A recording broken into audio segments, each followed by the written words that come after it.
és meglepetés is számunkra az, hogy egy olyan téma, mint az esélyegyenlőség, az esélyek megerősítése, az ilyen nyári melegben ilyen nagyon sok kiváló szakembert hozott.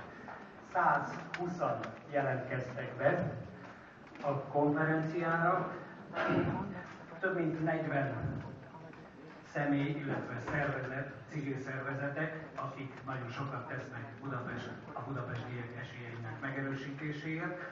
13 önkormányzat, a fővárosi önkormányzat, különböző a hivatal és különböző intézményeiből 20-30 személy jelent meg, állami intézmények, munkaügyi központ jelent meg, sőt, még kutatóintézetekről is vannak itt kiváló szakemberek, szeretettel köszöntöm őket.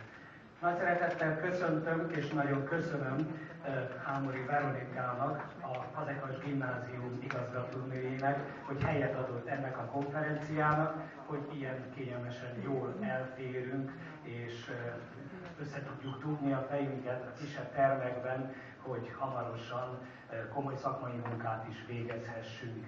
Nagy tisztelettel köszöntöm dr. Szentes Tamás, a fővárosi önkormányzat szociális és egészségügyi főpolgármester helyettesét. Jelzem itt, hogy a főpolgármester úr nagy tisztelettel üdvözli a konferenciánkat. Tarlós István úr védnökséget vállalt a konferencia mellett, és a sok kiváló szakembert, aki az esélyek megerősítéséért Budapesten dolgozik, azoknak jó munkát kíván és érdeklődéssel várja az eredményeinket. Köszöntöm természetesen a Budapest Esély Non-Profit Kft. Szakembereit, akik szervezői, koordinátorai, és természetesen köszöntöm a fővárosi önkormányzat képviselőit, a kerületi önkormányzat képviselőit és szakembereit.